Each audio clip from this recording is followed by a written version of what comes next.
going to cut the cake and we're going to say hip hip. Alright? Just to bring in the celebrations. 1 to 10. Count with me.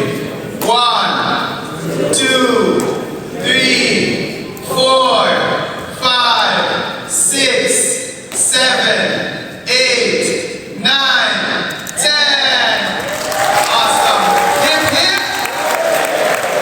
Amazing, amazing. 10 wonderful, amazing years. Thank you so much, Mr. Savadia. Thank you so much. I know for some of you it is close to your bedtime, but this is the time I work. Honorable Ministers, High Commissioner, distinguished ladies and gentlemen, it is indeed my pleasure to share this momentous evening as we acknowledge a great individual, Ambassador Dushyant Savadia. His initiative, energy, creativity, hard work has formed the Amber Group. I was so impressed to see the ledger of companies that you know have 15 entities under the Amber Group. Now, the one that I'm most taken with would be the company that is dealing with robotics. Now, you know, by 2030, we will all have to contemplate Jamaica development vision, Jamaica 2030. It's just 5 years away. We've committed to make Jamaica the place of choice to live, work, raise families, and do business. And a part of that dream, that vision, would be how we integrate technology. And the integration of technology does not happen automatically. It requires champions. People who would be deliberate in going out, actually seeking the technology, taking it back, demystifying the technology, doing the training, making the investments. And I can say here today, as we celebrate 10 years of AMNA, that Dushyant Savadia, he's not just an ambassador, but he is a champion for technology.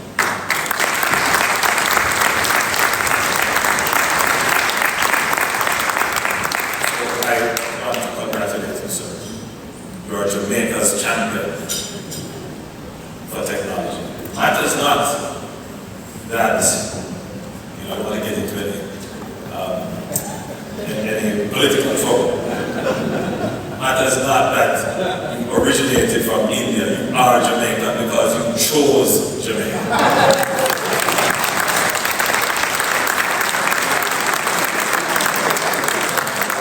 You understand what I'm saying? A lot of Jamaicans decide they want to be Jamaican, they choose Jamaica. Not just to say I want to associate. I choose Jamaica. It is the place of my choice to live, work, raise families, and do business, and that is what Dushyant Savadia.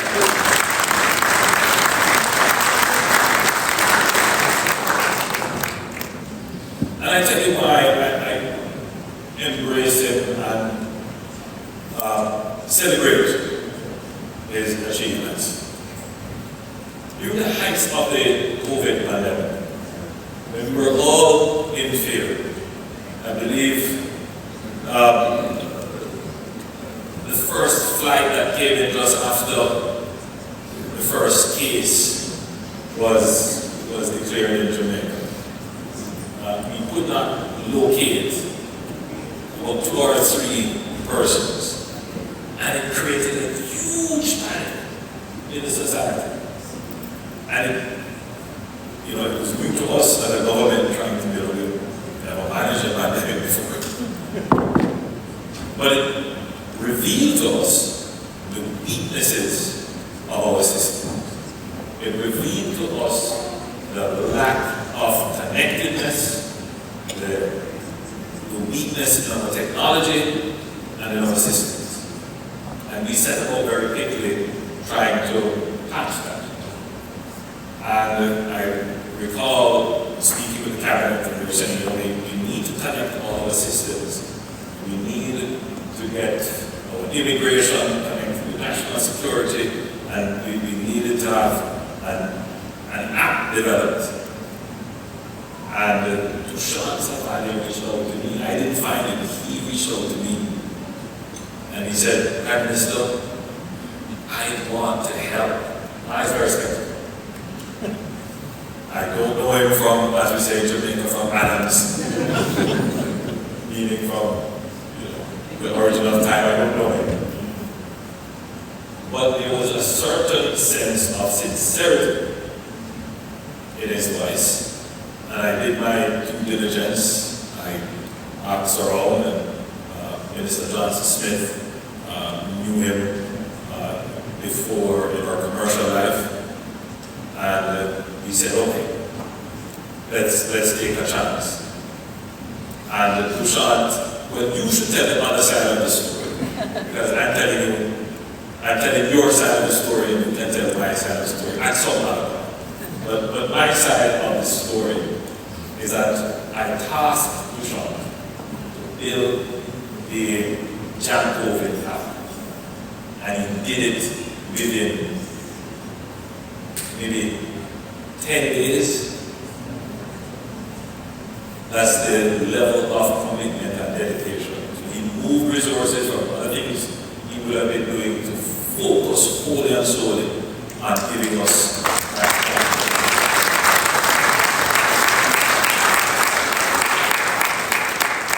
And it helped us tremendously in managing the pandemic. We would not have been able to open up as quickly as we did. We opened up before other countries in the Caribbean. We opened up before Trinidad. We opened up maybe just about the same time as the Bahamas. We were one of the first to open up in the Caribbean to take our citizens back in, and we were able to do that because we had this advantage of using the technology, and I commend Dushyant for that. So, and since then I've been collaborating with Dushyant. I've been very impressed with his entrepreneurship. Now, the classic perspective on how development happens. There's government policy that has to support it. Development happens when you may discover some natural resources or there is some market opportunity that presents itself. Let us be clear. Development happens with an entrepreneur. It happens with a risk-taker. Someone who is going to take opportunity and pair it with resources, but more, they have a vision of what this pairing of opportunity and resources will do. And I dare say that is Dushyant Savadia.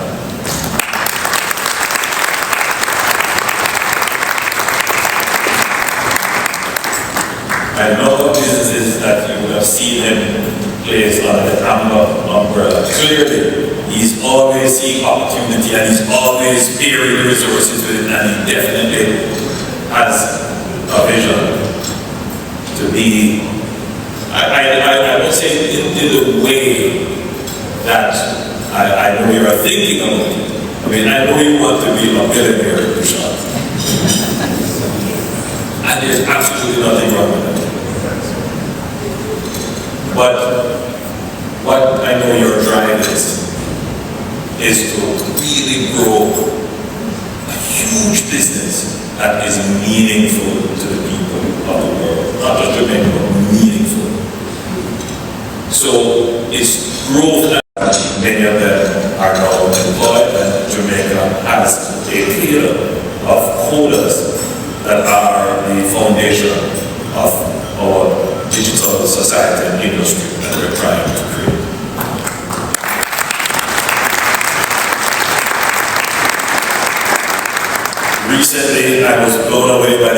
learning assistant. When he demonstrated it to me, I was speaking to the assistant in perfect English, and I was getting my responses, and I was just so impressed. And then he said, "Can you speak to the assistant in Backward?" I said, "No, that wouldn't work, I wouldn't understand." And I did, and I understood. So the Jamaica Learning Assistant is an amazing homegrown AI learning tutor that is available throughout our education system. And if it is embraced, if it is used properly, it can create a revolution in access to education. And again, we thank Dushyant for that. Now, a lot is being said about artificial intelligence. I don't propose to know anything about artificial intelligence. The most I know is to use ChatGPT. Okay? But I'm intrigued by it, so I do try to read up about it as much as I can. What I will say is that Jamaica needs to prepare itself for this dispensation of the fourth industrial revolution, where the cyber world will appear with the physical world. So you're living in the cyber-physical. Technology and machines are working together, not just to compete with, not just to deliver services in an independent way that was largely delivered in a non-physical way. No, as was demonstrated, you have machines that can be deployed with artificial intelligence that can function physically. So it's not just call center jobs that we need to be looking at very closely. It is other kinds of jobs that will also be impacted. The solution is not to hide from it. It's not to be fearful of it. The solution is for us to use the technology to increase the level of training and skills in our society so that our people can take on higher order tasks which bring higher order pay.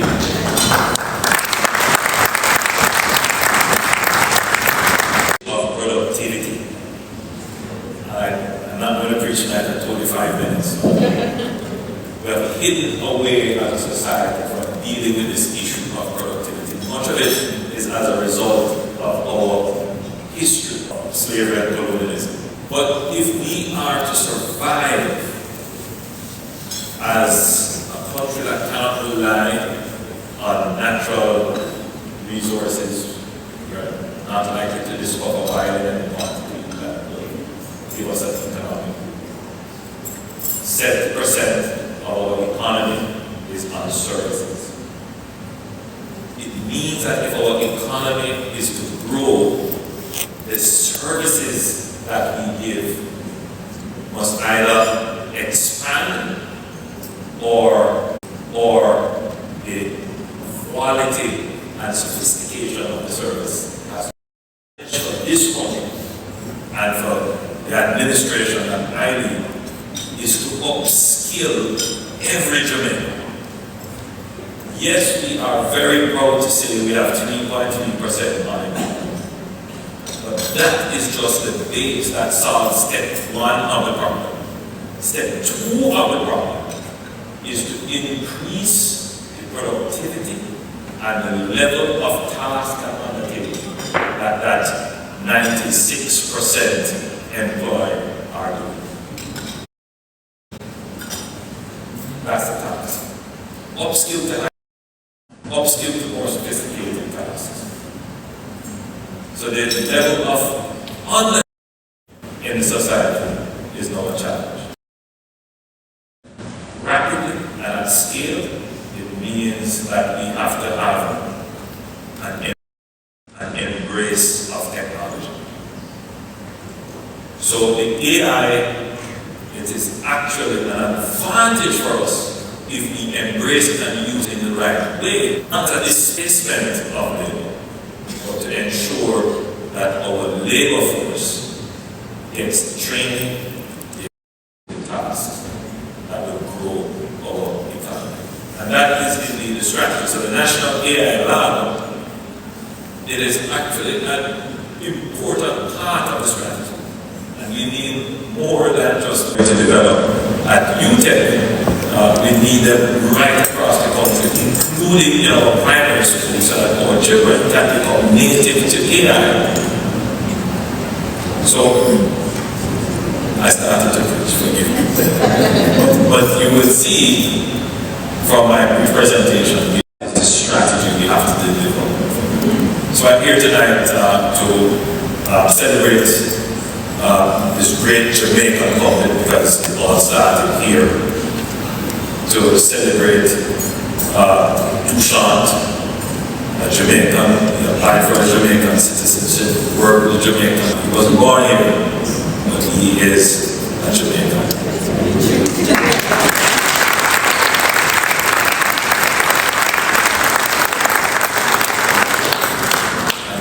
What it means when we speak about Vision 2030. If we're going to grow Jamaica, we're going to grow Jamaica indigenously, but we're going to also use our brand, which involves our culture, our weather, our people, and our efficient system of government, in brackets, to attract people who want to move from elsewhere. They may have other talents, other skills, they may have significant resources as well.